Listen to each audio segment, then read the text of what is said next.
Hola, bienvenidos y bienvenidas una semana más a Rendimiento Evolutivo. Hoy entrevisto a Javier Angulo, al que conocemos más concretamente por su perfil en Twitter llamado El Tío del Dato, donde va poniendo información bastante útil y relevante sobre el ciclismo profesional. Así que hoy hablaremos obviamente de análisis de datos y de cómo utiliza esto, por ejemplo, en su análisis del deporte profesional y más concretamente del ciclismo. Antes de pasar a la entrevista, un breve recordatorio de que esta semana se cumple la efeméride de que hace un año que publiqué mi libro, La naturaleza del entrenamiento. En este año la verdad que la acogida no ha podido ser mejor. Llevamos un año entero siendo el libro más vendido en la categoría de ciclismo, a veces también en todos los deportes. Y bueno, el mensaje hoy es doble. Por un lado quería agradeceroslo a todos y todas las que lo habéis comprado y espero que os haya gustado.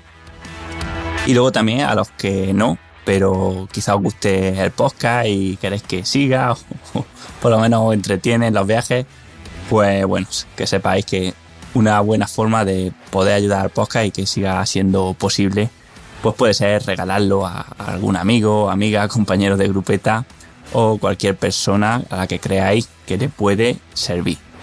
También deciros que a partir de septiembre aproximadamente, si todo va bien, estará disponible en inglés. Pues muchas gracias y así vamos con el episodio.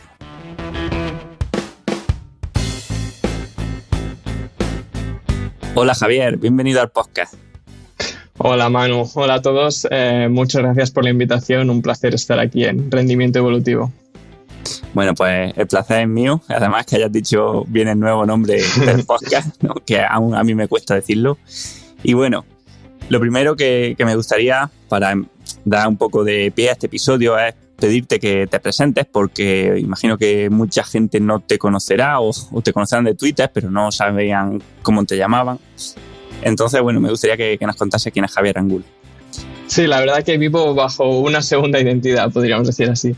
Realmente me llamo Javier Angulo, tengo 25 años y profesionalmente soy ingeniero de datos en una consultora farmacéutica aquí en Bélgica, país en el que vivo desde hace casi 3 años. Más allá de mi trabajo actual, el resto de mi tiempo la verdad que va dedicado casi en su totalidad al ciclismo. El ciclismo es mi hobby y además de practicarlo, la verdad que acumulando un número considerable de horas semanales. Soy editor en una revista de ciclismo centrada en el gravel y ciclismo aventura, pero principalmente el motivo por el que estoy aquí es para hablar de lo que hago en redes sociales a través de mi alias o segunda identidad, que es el tío del dato. Cómo mola, ¿no? Cuando alguien coge su trabajo, que es en un ámbito poco relacionado aparentemente con el ciclismo, y lo transforma en algo que ya no solamente es útil al ciclismo, sino que da una visión nueva, ¿no? Esta cultura de la liminalidad, ¿no? De estar en dos campos a la vez que los unimos y de repente emerge algo que es interesantísimo. Exacto, tanto en el mundo profesional como en el personal, todo en mi vida se basa en los datos y lo bueno es que lo que aprendo de un lado lo puedo aplicar en el otro y a la inversa, así que no me importa dedicar tiempo a lo que es personal porque me repercute positivamente en mi trabajo de 9 a 5 y al revés. Así que siempre salgo beneficiado. Bueno, pues vamos a empezar un poco con la parte más densa del episodio. Digamos, vamos a presentar un poco qué es lo que hace un analista de datos y vamos a intentar primero hacerlo general y después ya pasarlo en específico al ciclismo y en lo que tú estás trabajando y lo que estás aportando. Pero bueno, la primera pregunta es básica, ¿no? Y es, ¿qué es lo que podemos o qué aplicaciones podemos tener con un analista de datos o con análisis de datos dentro del ciclismo? ¿Con qué tipos de datos podemos trabajar? Y bueno, un poco qué nos aporta. Pues todo esto dependerá del tipo de datos a los que tenemos acceso, en qué formato se presentan, si se tienen que procesar o no, si ya están listos para ser presentados en gráficos o en cualquier tipo de report. Entonces, un analista de datos se dedica principalmente al storytelling, a recopilar datos y sacar conclusiones a partir de ellos, principalmente visualmente a través de gráficos.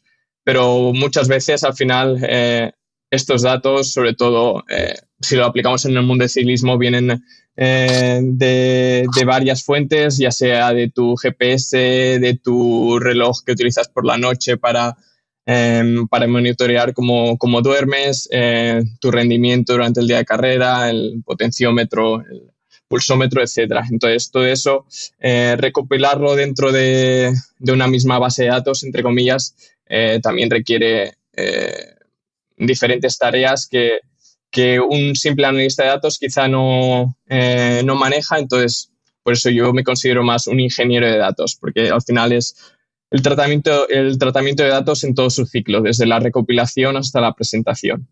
Y es eso, en el mundo del ciclismo, pues a carácter público lo que hago en Twitter pues son datos que puedo encontrar públicamente, principalmente. ¿Qué tenemos en el ciclismo? Pues con lo único que podemos jugar es con resultados de carreras, la clasificación y puntos UCI. Y a partir de aquí rascar todo lo que se pueda para crear gráficos que sean interesantes, en este caso para mi audiencia. Pero soy conocedor del potencial de los datos que genera un ciclista, entonces sé que dentro de los equipos de ciclismo, pues obviamente estos datos se tratan de forma diferente. Exactamente. Al final es una figura que va cogiendo peso en todos los deportes, ¿no? Yo creo que en el fútbol, por ejemplo, o en el baloncesto hay mucha más cultura de este analista de datos. En el ciclismo aún nos falta, ¿no? Y de hecho, como hablábamos antes, a veces en el ciclismo se llama análisis de datos a cosas que no son análisis directamente, ¿no? Sino que nos quedamos, digamos, con la parte superficial, lo que es el mero dato, ¿no? Pero como tú decías, el dato al final o el análisis de datos hace un storytelling, ¿no? El ir desde lo que sería el dato a la información y después de la información al conocimiento, ¿no? Es como construir a partir de, porque ¿no? Números o datos tenemos muchos, pero es ponerle un significado, ¿no? Que quizás es la parte más dura o más difícil de tu trabajo. Exacto. Realmente un analista de datos también se puede definir como un traductor, porque al final lo que haces es traducir los datos a lenguaje humano, como si dijéramos, para intentar transmitir la información que contiene. Sí que es verdad que dentro de un equipo de ciclismo, pues hay mucha gente que maneja datos. El entrenador maneja los datos de entrenamiento de los ciclistas, el director deportivo está constantemente en contacto con los datos, el nutricionista también necesita datos para saber el consumo calórico, para definir el menú de esa noche, dijéramos. Pero no hay, a día de hoy, hay pocos equipos que tengan un experto en datos que pueda sacar provecho a toda esa información generada 24/7 por el corredor. Exactamente. De todos los datos con los que podemos trabajar en ciclismo, ¿cuáles consideras que pueden ser más útiles de cara a un director o un equipo? Pues ya te digo, como para bien o para mal, la gran mayoría de esos datos son a puerta cerrada, son privados. Los equipos no lo hacen públicos como es entendible. Pero bueno, ya te digo, como he comentado en la introducción, yo practico ciclismo yo mismo y sé del potencial de cómo aprovechar los datos generados por el potenciómetro, por ejemplo, lo que podemos encontrar en WKO, la curva de potencia, pues es eso que yo me hago manualmente, dijéramos, con el programa de visualización de datos que suelo utilizar. Entonces sé del potencial, porque sí que es verdad que todas estas soluciones como WKO abastecen la mayoría de requerimientos de los equipos, pero hay otros que tienen necesidades específicas. Entonces, ser capaz de dar respuesta a esas necesidades, yo creo que es una ventaja para cualquier persona que se quiera involucrar en esta industria. Pero ya te digo, a día de hoy solo tengo acceso a lo que hay público ahí fuera, ¿no? Obviamente Pro Cycling Stats, First Cycling, páginas de estas, y aunque sí que yo tengo mi base de datos propia, pues lo que he ido recopilando durante todos estos años desde que empecé, pues sí que es verdad que llegamos a un límite, pero como ya he dicho, intento sacar provecho de sacar el máximo de todos esos datos. Uh-huh. Ahora mismo tú dirías que el cuello de botella dentro del ciclismo profesional en cuanto al análisis de datos puede estar en la capacidad de recolectar estos datos o en la capacidad de alguien que los que los procese, que los entiende, que los traduzca, como tú has dicho antes. Estos datos, se generan desde hace años y sí que luego poco a poco fue apareciendo el concepto de los marginal gains del Sky, el actual Ineos, y la verdad que es el equipo que trabaja más en ese sentido. Si miras su página web, tiene una docena de staff dedicado exclusivamente a performance. Tenemos el performance de aerodynamics, el performance de nutritionist performance. Entonces, ellos fueron los primeros en darse cuenta y no sé si eso fue unos motivos por los que durante varios años fueron los totales dominadores del ciclismo profesional. Y es eso. A día de hoy hay más equipos que se están subiendo al tren, se están dando cuenta del potencial de que esos datos están ahí para explotarlos, y es eso.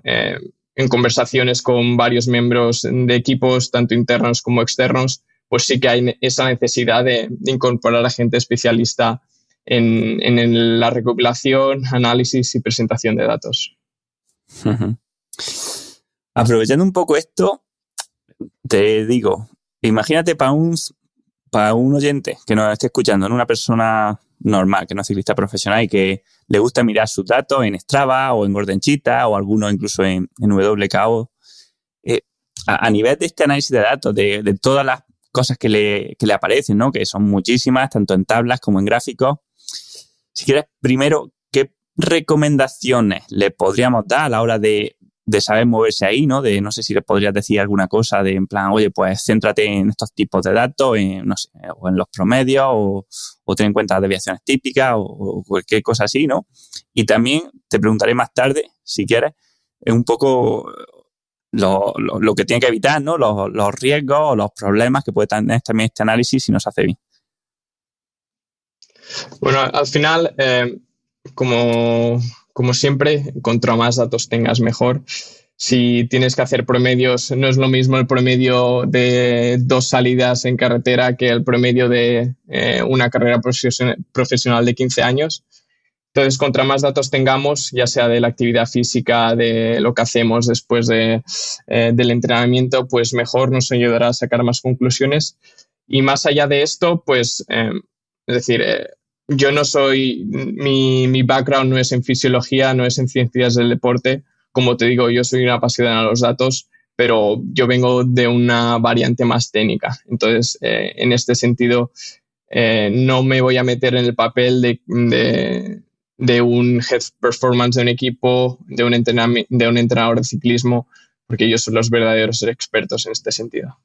Ya pensándolo de cara a un oyente normal, ¿no? Que le guste analizar sus datos, ¿no? Por ejemplo, de las salidas, sus datos por un lado, de potencia, ¿no? De frecuencia cardíaca, con Strava, con Training Peaks, con Gordon Cheetah, con WKO, pero incluso también sus datos de, no sé, velocidades medias, de tiempo en los puertos, etcétera. O sea, ¿qué podríamos recomendarle de cara, por un lado, a interpretar bien estos datos, ¿no? Y hacer estos análisis propios de forma correcta? O sea, me refiero a que le podríamos decir oye, fíjate más en estas tendencias, o fíjate más en datos agregados más que en datos aislados, o cosas así, ¿no? Tips que, por ejemplo, tú utilices también para tu análisis, ¿no? De tu ruta o de tu propio entrenamiento. Y también qué problemas o qué riesgos hay si no se hace bien, ¿no? De, oye, no sé, por ejemplo, ten cuidado con no tomar decisiones basadas en datos aislados de un parámetro, ¿no? No sé, me invento.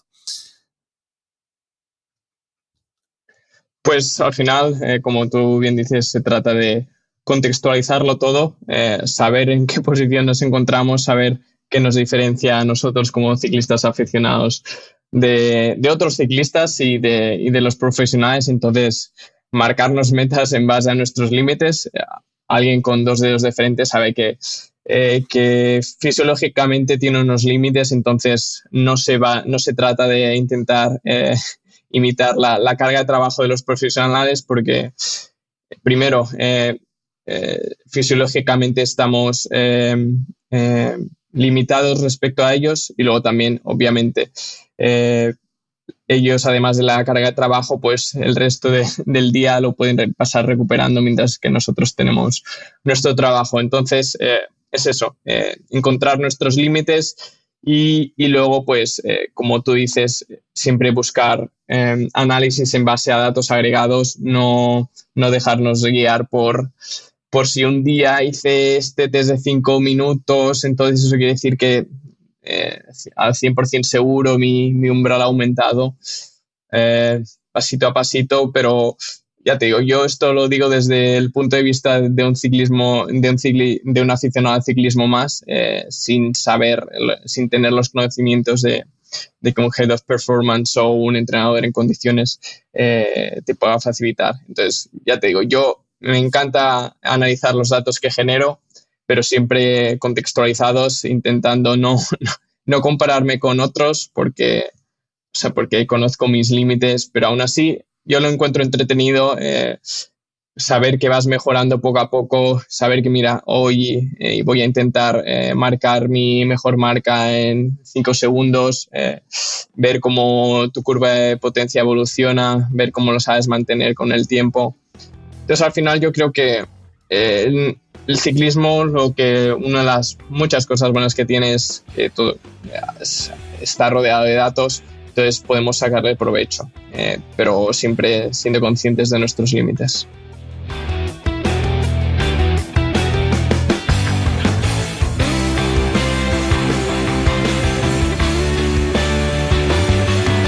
Claro, por ejemplo, en lo que dices, ¿no? De no creerte a pie juntilla un test, ¿no? O sea, ni eres tan bueno ni tan malo como tu último test. Yo siempre digo que un test, o si tú haces 100 test en un año, o 100 test estando en el mismo estado de forma, pues va a pasarte como una campana de Gauss en los resultados, ¿no? Que la mayoría de test van a estar cerca del promedio, pero habrá algunos que se desvíen un poco a la derecha, o sea, un poco por encima, otros que sean muy, muy buenos en relación a tu estado real, ¿no? Y otros que sean muy, muy malos. Pero, claro, si solamente coges uno de esos puntos, pues puede que te hayas pasado por arriba, ¿no? O sea, que hayas sido más bueno de lo que realmente eres, o por abajo, ¿no? Que te hayas sido peor de lo que realmente estás, ¿no? Exacto, si los oyentes son tan aprensivos a realizar test como yo, que como mucho hago 1 o 2 al año, mejor no fiarse mucho de los resultados, porque al final son 365 los días del año, salimos en bici y unos 200 quizá, entonces al final los datos que salgan un día no deberían condicionarte el resto de días. Claro. Y luego otra cosa que pasa a veces, ¿no? Que cuando cogemos datos que son muy elaborados, ¿no? O muy procesados, yo a veces digo ultraprocesados como la comida, ¿no? Porque tú coges un dato que es a lo mejor la potencia, la procesas un poco para generar el IF en relación a tu FTP, luego otro poco más y ya calcula el TSS y ya lo procesas aún más todavía y sacas un CTL, ¿no? Pero en cada uno de estos pasos, en realidad tú estás teniendo un ruido, ¿no? Una cierta desviación tanto hacia arriba como hacia abajo, ¿no? Un margen de error. Claro, cuando sumas, ya llevas 4 pasos, ¿no? Al final la desviación que llevas es pues el sumatorio de todas ellas, ¿no? Exacto. Al final, no digo que sea una extrapolación, pero sí que es refinar el dato que ya está refinado. Entonces hay que ser cuidadoso con eso. Bueno, y ya pasando un poco más a lo que estás compartiendo en Twitter, ¿no? Y también un poco por lo que te contacté, pues creo que esta parte de datos que un poco, o sea, como que son accesibles, pero a la vez nadie los pone, o sea, lo que tú decías, ¿no? Hay que construir relatos a través de los datos.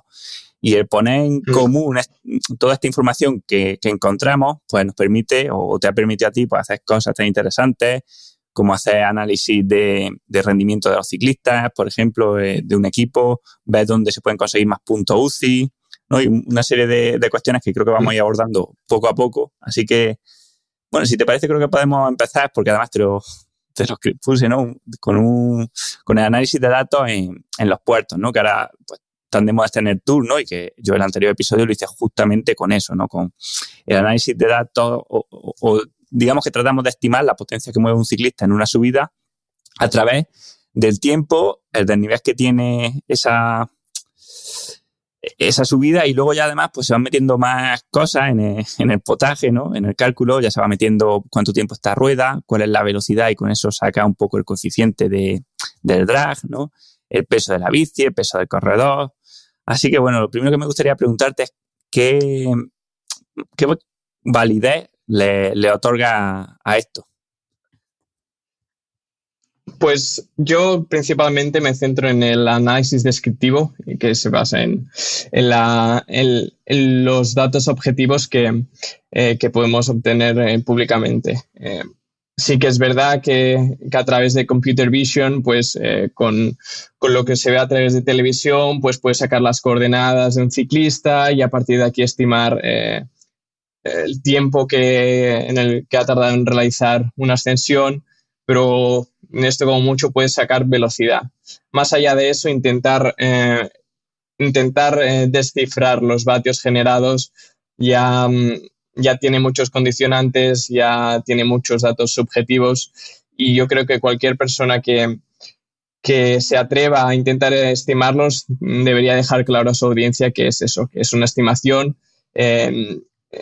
Puede decir la fórmula que ha utilizado, las hipótesis que utiliza, ya sea el peso o el viento o el tiempo que ha estado a rueda, como bien tú has dicho, pero sí que tiene que dejar claro que no son datos objetivos, no son datos descriptivos, sino que está haciendo una predicción.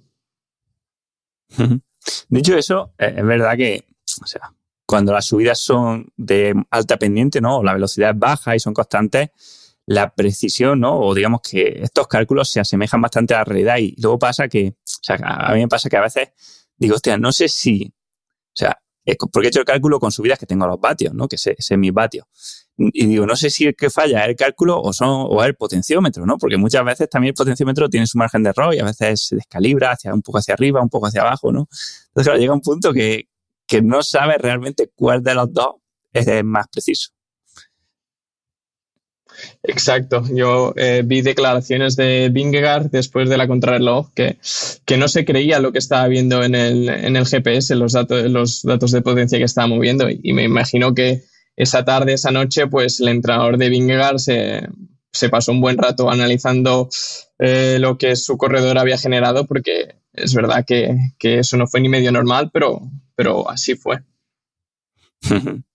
Seguro que eso les motivó, ¿no? Ir viendo esos números iría como en una nube.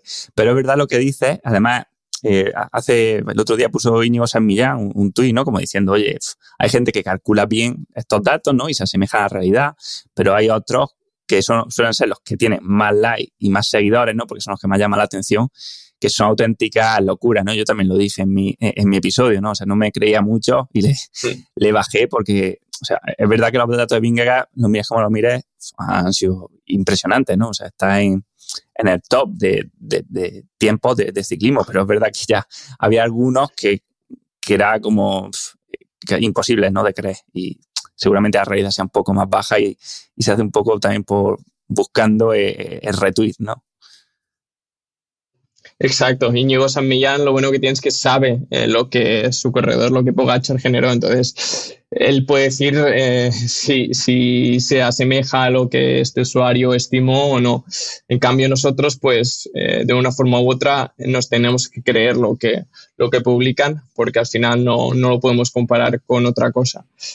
Si añade unos vatios más para unos retweets más, lo que sea, no lo creo. Es decir, yo creo que todos en esta industria intentamos hacerlo lo mejor posible, pero de nuevo yo me baso en análisis descriptivo, en lo que se puede, en la ground truth, como diríamos, los datos objetivos, y nunca me he atrevido a estimar vatios por todas las variables que hay en juego, como tú bien comentaste en el anterior podcast en el que en el que estimaste el umbral de Pogačar. O sea que daría juego, ¿no? O sea, por ejemplo, a ti, que Vingegaard o que Pogačar publicasen sus datos reales, te vendría súper bien, ¿no? Y a mí también. Tenemos que entender su punto de vista, tenemos que entender que están en el apogeo de su carrera profesional, que ahora mismo sacara públicamente sus datos de rendimiento de potencia no les benefician nada. Sí que obviamente los aficionados al ciclismo lo apreciaríamos, pero como bien digo, tenemos que entenderles, son datos que son propiedad del ciclista y son propiedad del equipo. Ellos pueden decidir si sacarlos a la luz o no.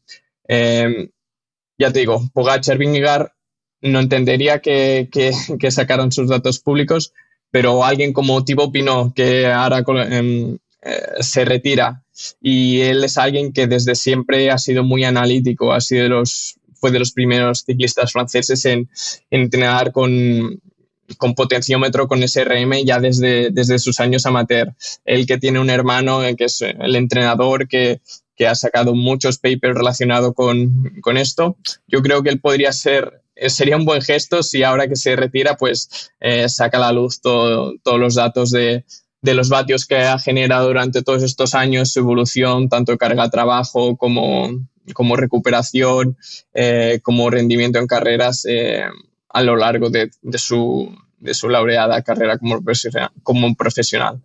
Pero ya te digo, sería un mundo ideal tener acceso a esos datos, pero tenemos que entender que son propiedad de los equipos y que sacarlos a la luz reduce su ventaja competitiva, porque como tú bien sabes, si sabes el umbral de un ciclista, pues sabes sus limitaciones. Y esto con potenciómetro, pero incluso con algunos ciclistas que ya publican sus actividades de Strava con el pulso. A partir de ahí ya puedes sacar conclusiones, ya puedes hacer algún análisis de tu competición.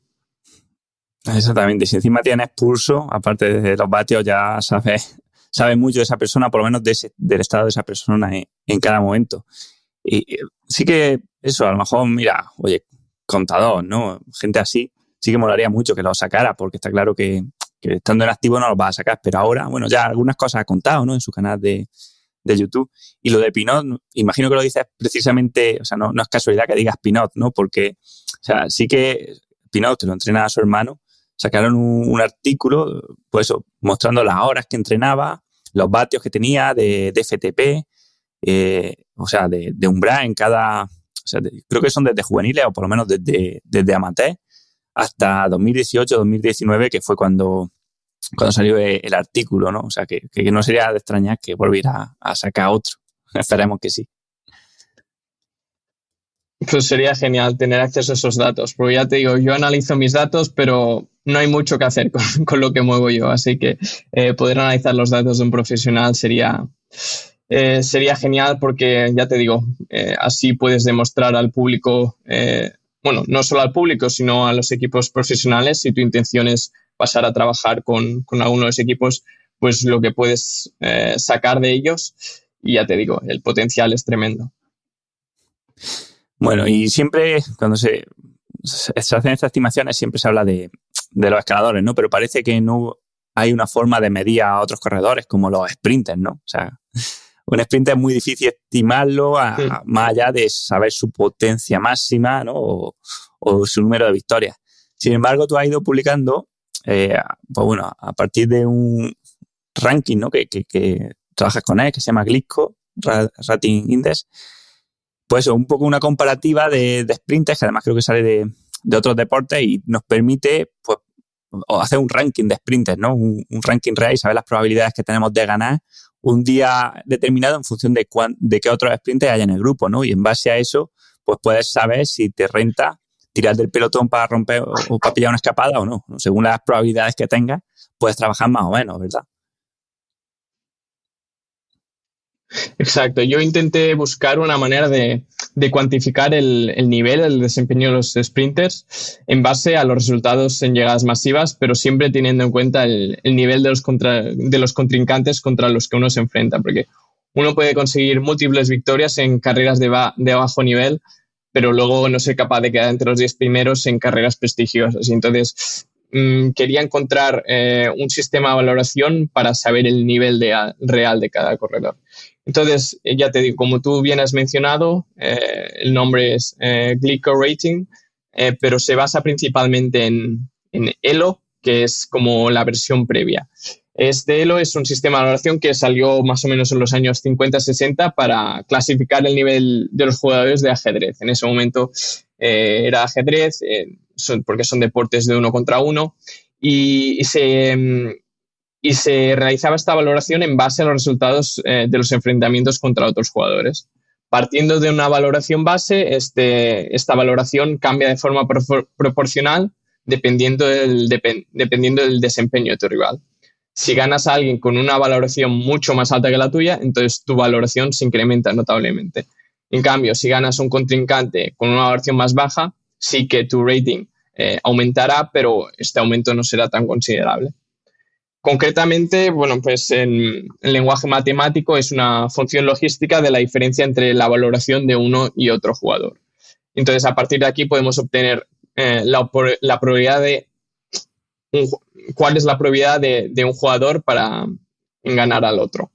Sí que es verdad que una de las limitaciones de este sistema es que no tiene en cuenta cómo el jugador ha llegado a obtener esa valoración, porque si nos centramos ya en cómo lo aplico al ciclismo, partiendo de una valoración por defecto que obtienen cada ciclista cuando entra en el juego, entre comillas, el sistema ELO no tiene en cuenta que quizá uno ha llegado a un rating superior con una simple victoria enfrentándose a rivales de alto nivel, mientras que otro ha ido aumentando poco a poco a lo largo de los años en victorias de menor nivel. Bueno, no solo victorias, sino grandes actuaciones contra rivales de menor nivel. Entonces, es donde entró en juego el sistema de valoración Glico, que viene ese nombre por el creador, que es Mark Glickman, que fue creado para solventar estas limitaciones mencionadas del sistema ELO, y además del rating, muestra el rating deviation, que es la RD que muestro en el artículo. Este rating deviation se puede definir como la incertidumbre de la valoración del jugador, y se reduce en cada ocasión en la que un sprinter forma parte de una llegada masiva. Entonces, con el Glico, aparte de la valoración, pues podemos decir cuán fiable es este rating, porque, por ejemplo, si ahora he hecho un vistazo a las valoraciones actuales, en uno de los primeros de la lista está Van der Poel, pero su RD, su incertidumbre es muy alta porque no suele sprintar por su cuenta. Como hemos visto, este Tour ha trabajado para el sprinter del equipo, para Jasper Philipsen, pero sí que es verdad que cuando ha sprintado él por su cuenta, pues sus actuaciones han sido buenas, ya sea victoria o ha quedado por delante de rivales de alto nivel. Entonces yo creo que contextualiza aún más esta valoración, porque sí que es verdad que simplemente poner la etiqueta de un número a un sprinter no lo es todo.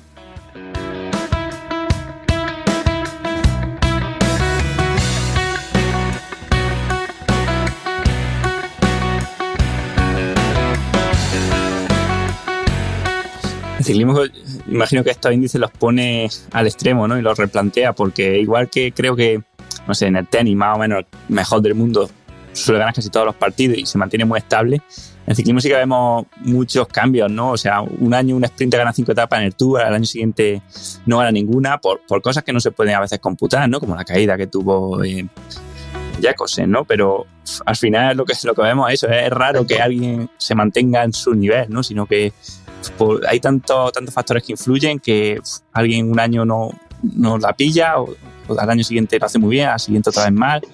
Pasa incluso con los escaladores, ¿no? O sea que imagino que aquí te habrá costado bastante. En este sistema... Sí, este sistema también lo bueno que tiene es que, por ejemplo, cada año yo añado un grado de incertidumbre. Por ejemplo, en el primer sprint del año, muchas veces no sabes cuál es el nivel real del ciclista, porque después de toda la postemporada y pretemporada, pues puede ser que haya evolucionado, que se haya centrado más en vaya a pasar a ser clasicómano. Entonces sí que esta rating deviation se les incrementa a todos los ciclistas para tener en cuenta esa incertidumbre aún mayor.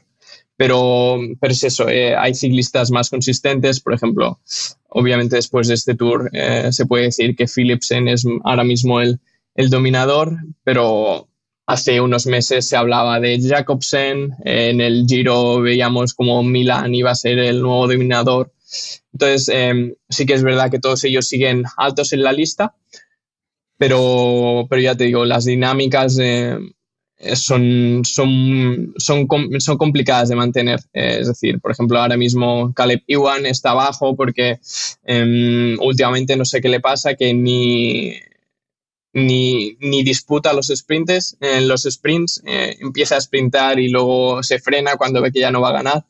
Pero bueno, ya te digo, son todas estas particularidades del ciclismo que lo hace un deporte tan difícil de explicar, pero que bueno, que tanto nos gusta.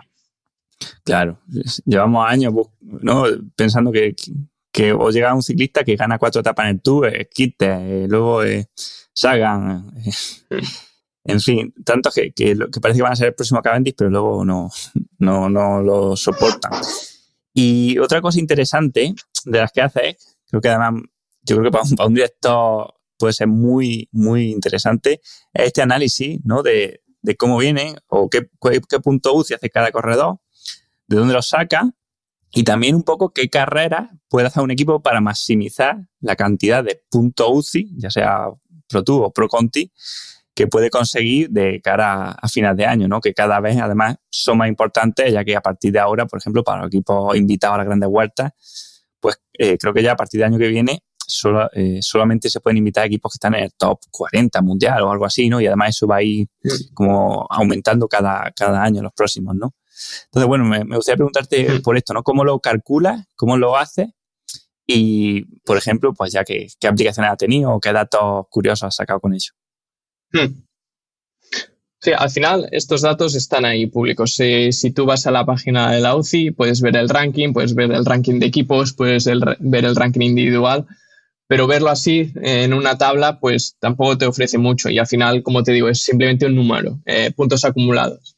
Pero a un equipo le interesa saber cómo se han generado esos puntos. Han sido en carreras World Tour, han sido en carreras Pro Series, han sido en campeonatos nacionales en un país africano. Entonces, han sido en carreras de un día, han sido en carreras por etapas. Entonces, son variables que tú puedes añadir al juego, como tú comentas, para intentar sacar una historia. Entonces, por ejemplo, antes lo estaba mirando y he visto que este año, pues, un equipo como Lotto Destiny, por el tipo de corredores que tiene, el 75% de los puntos que ha obtenido este año ha sido en carreras de un día, mientras que luego está un equipo como Bahrain Victorious, que bueno, ya ha demostrado en este Tour que tiene a muchos vueltómanos como Holanda, Puls, Bilbao. Pues es todo lo contrario, el 75% de esos puntos han venido a partir de carreras por etapas, principalmente en las grandes vueltas. Entonces aquí puedes ver las dinámicas de los equipos y luego, pues en base al perfil de cada equipo, pues aconsejar un tipo de carreras u otras.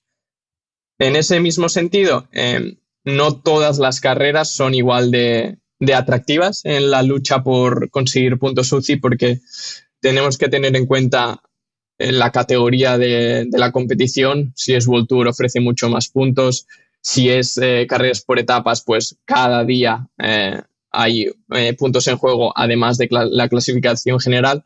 Pero luego también algo que no se encuentra tan fácilmente, pues es el prestigio de esa carrera. ¿Suelen acudir ciclistas top mundial o es una carrera en la que es fácil sacar un buen resultado? Entonces, algunas veces he publicado varias publicaciones en las que intento recomendar cuáles serían las siguientes carreras en las que atender si yo fuera el director del equipo X, por ejemplo. Y entonces, pues es eso, teniendo el coste de oportunidad de participar en una gran vuelta, que ya son un compromiso de 23, 24 días, de 8 corredores, muerto el staff, mientras que otro equipo podría apostar por correr carreras más pequeñas durante ese mismo periodo de tiempo y quizás sacar más puntos porque eran carreras más factibles. Por ejemplo, ahora mismo, mientras se corría el Tour, pues sí que teníamos el Tour de Austria, el Tour of Qinghai Lake en China, y por poner un ejemplo, el Burgos BH ha conseguido en este mes de julio los mismos puntos UCI que el equipo DSM Firmtech, que ha corrido el Tour, por el simplemente hecho de que el Burgos fue a correr a China, obtuvo un buen resultado, mientras que el DSM estuvo en el Tour y pese que obviamente los puntos a disputar en el Tour son muchos mayores, pues no obtuvieron buenos resultados.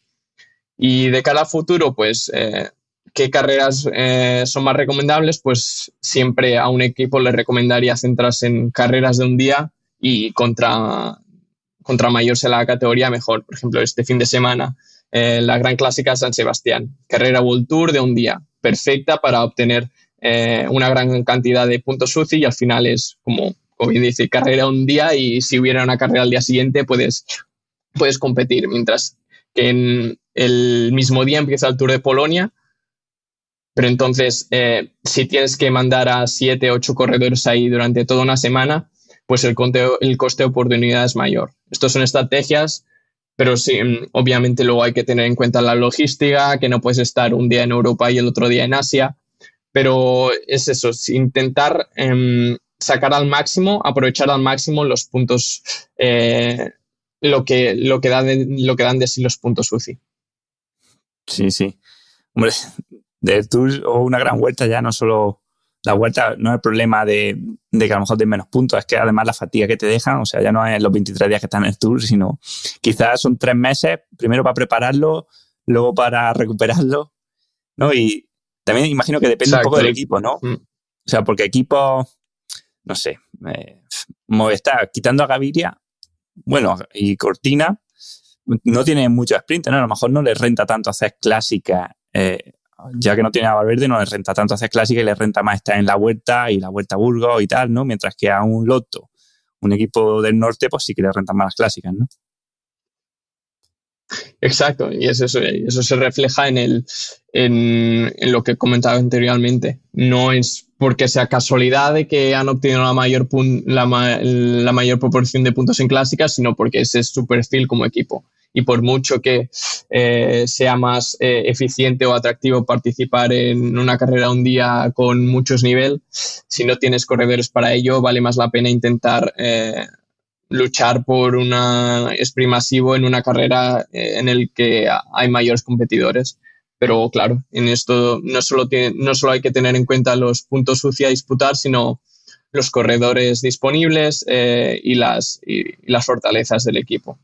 Entonces, por ejemplo, en esta Vuelta a España, que el equipo Ken Pharma no ha sido invitado, pues tienen que replantearse cómo pasar este mes de septiembre. Viendo que hay, por ejemplo, las típicas carreras de un día en Italia, que con un perfil similar a muchas de las etapas de la Vuelta a España y al final puedes conseguir más puntos, porque al final son carreras de un día en el que si consigues un buen resultado en varias de ellas es mejor que un tercer puesto en una etapa de la Vuelta y luego un top 20 en la general. Uh-huh. Y luego cuando se hace el análisis de corredores y los puntos que han sacado, me pregunto por los gregarios. O sea, ¿hay alguna forma de... o lo tienen en cuenta, por ejemplo, decir, con esta persona en el equipo se han conseguido tantos puntos, ¿no? Aunque no lo ha conseguido él, pero bueno, sería algo parecido a los futbolistas, ¿no? De decir, con este hombre en el campo, aunque juega de defensa, pero con este hombre en el campo se han ganado un porcentaje, un 10% más de partidos que con él fuera, ¿no? Cosas así se pueden hacer también. Pues en este sentido he hecho un par de análisis en el pasado. El primero era cuantificar de no solo quién se adjudica la victoria, sino cuál era el equipo del ganador. Es decir, la participación como compañero de equipo en la victoria de un corredor. Entonces ahí veíamos que había muchos corredores que parecía que eran un talismán, que cada vez que estaban en el equipo, pues el líder conseguía un buen resultado. Luego también recientemente más con un análisis técnico que se llama Market Basket Analysis, que bueno, al final como el nombre dice es si yo voy a un supermercado y compro pasta de dientes, ¿cómo de probable es que también compro un cepillo de dientes? Entonces, esto es aplicable, lo apliqué en base a los sprinters porque veía que, por ejemplo, cada vez que Jacobsen iba a disputar una carrera, pues su lanzador principal, Morkov, también estaba ahí. Entonces, puedes hacer una asociación de su presencia en la carrera tiene un impacto positivo en el rendimiento del sprinter. En cambio, cuando Jacobsen acudía a una carrera con, dijéramos, Ballerini de lanzador, pues los resultados no son tan buenos. Entonces aquí podemos extrapolar y estimar que la presencia de Morkov afecta positivamente al rendimiento de Jacobsen.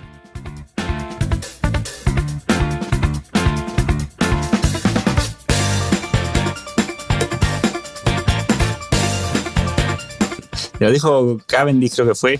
Decía, siempre gana el sprint quien va a quien lanza Morkov. Da igual en un equipo, en otro. Exacto, sí. Es decir, sí que si bien es difícil atribuir éxito a alguien que no gana, casi todos somos conocedores y somos conscientes del peso que tiene Morkov en allá donde va. Bueno, y ya que acaba de terminar el Tour de Francia, de las cosas que ha ido viendo, analizando, sacando gráficos, creo que te ha parecido más curioso o más relevante.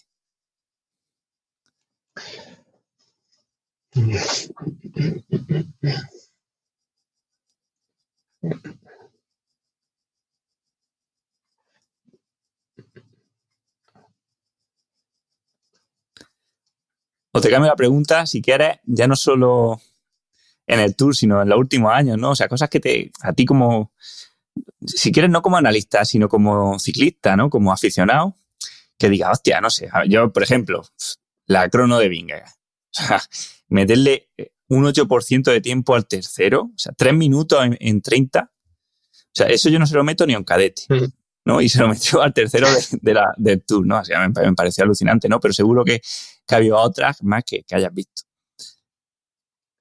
Exacto, como lo que tú comentas, al final, si te dicen el dato 8%, vale, más o menos sabes cuál es la diferencia, pero yo soy de esas personas que pienso, ¿cómo se presenta esto visualmente? Entonces, es eso, esa misma tarde intenté representar visualmente la diferencia de Vingegaard respecto al resto y es eso, al final capta mucho más la atención ver la distancia que había entre la velocidad promedio de Vingegaard, ya no solo con el resto, sino respecto al segundo, Pogačar, que incluso él estaba un paso por delante del resto. Al final es lo que digo, los datos están ahí, pero yo soy una persona visual, prefiero ver gráficos que no tablas y me gustaría pensar que a mi audiencia igual. Sí que es verdad que hay veces que intento confeccionar gráficos súper complicados con una técnica que he aprendido recientemente a hacer, luego lo publico o la gente no lo capta o fue mi error por intentar complicar las cosas cuando podría haber hecho simplemente un gráfico de barras, pero siempre intentando, es eso, ver cómo quedaría representado visualmente.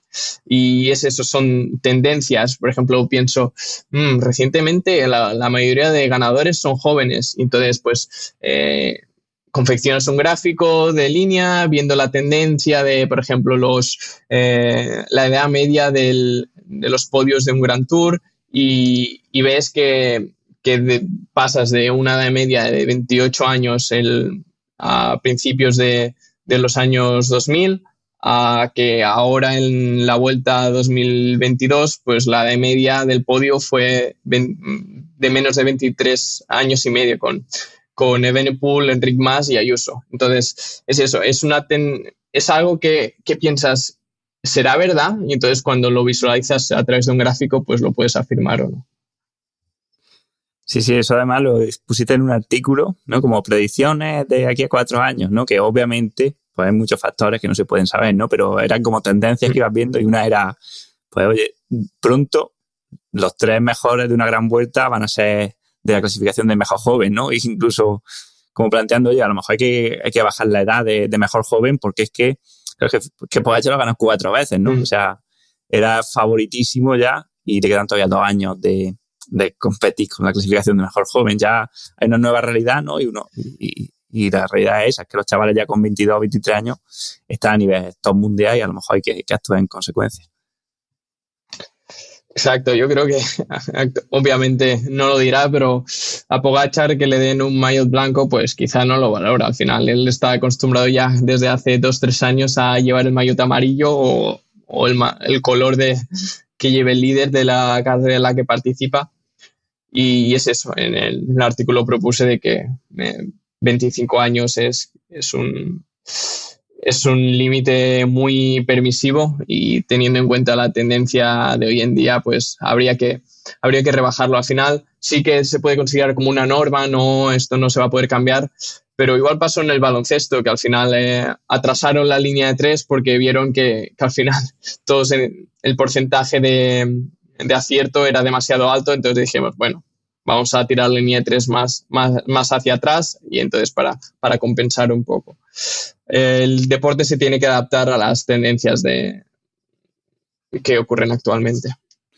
Exactamente, y también un poco al espectáculo, ¿no? Pero en el ciclismo parece que nos cuesta cambiar, ¿no? Como que no sé, nos resistimos a cualquier tipo de cambio y claro, si queremos que el deporte sea atractivo, ¿no? Y que tenga gente, ¿qué más da, ¿no? O sea, sinceramente, ¿qué más da si las etapas son un poco más largas, un poco más cortas, ¿no?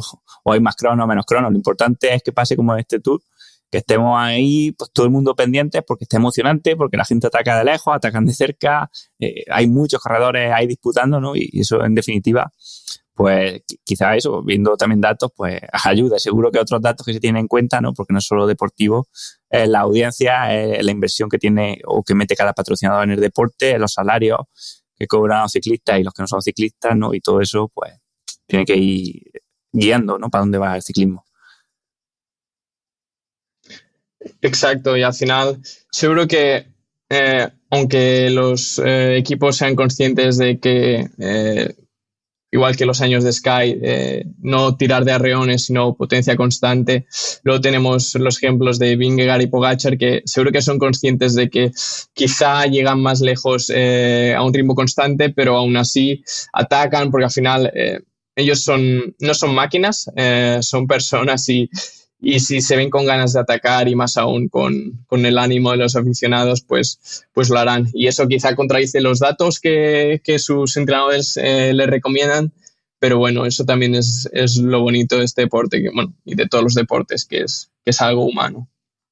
Exactamente, tú ves que tú no puedes predecir, sabiendo, aunque supieras todos los datos fisiológicos de todos los corredores, antes de empezar tú no puedes predecir cómo va a terminar, porque de una etapa a la siguiente, siendo etapas idénticas, y una etapa peta uno, al siguiente otro, uno está un poco por encima de una etapa y un poco por debajo de la otra, y oye, todo eso no se debe a que te ha subido el umbral y te ha bajado, ¿no? Sino que también hay un componente motivacional de que te creces o te hundes, ¿no? O sea, yo creo que, por ejemplo, pues Pogačar, ¿no? Ya después de la crono y el golpe del mazazo que le pegó Vingegaard.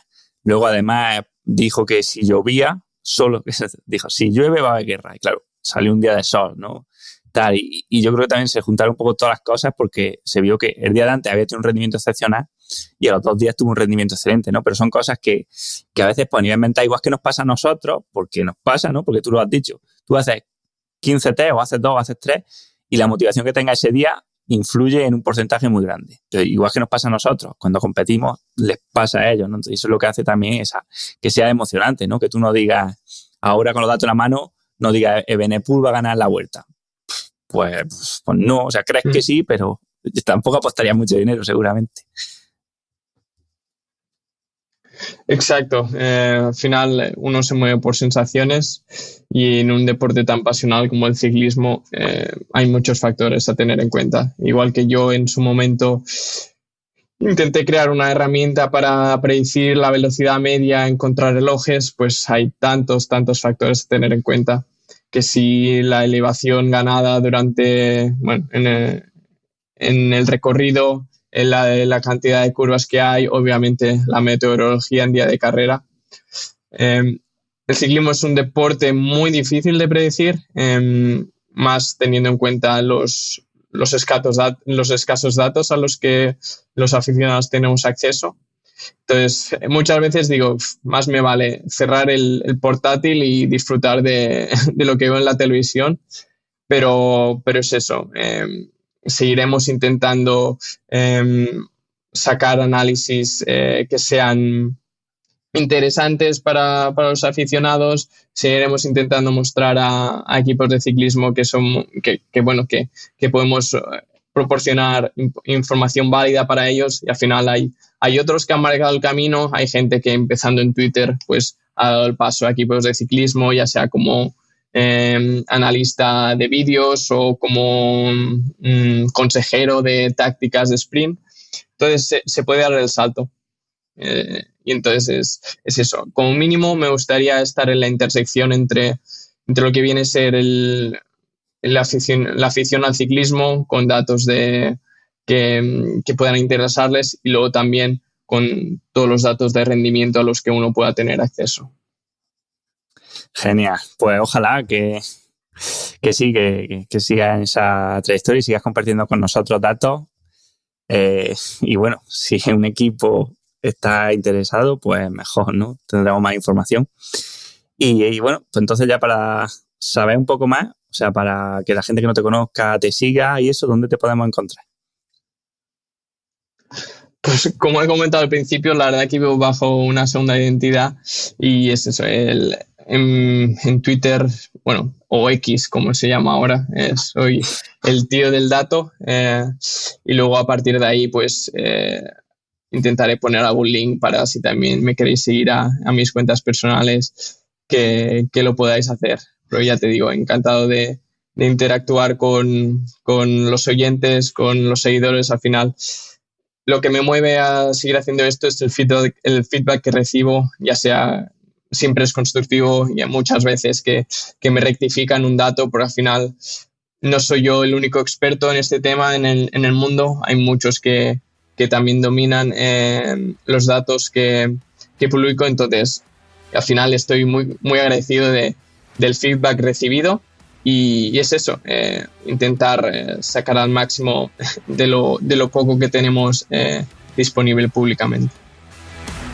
Genial, pues estaremos siguiéndote y nada, muchas gracias y un abrazo. Un abrazo para ti y todo lo mejor para el futuro de Rendimiento Evolutivo.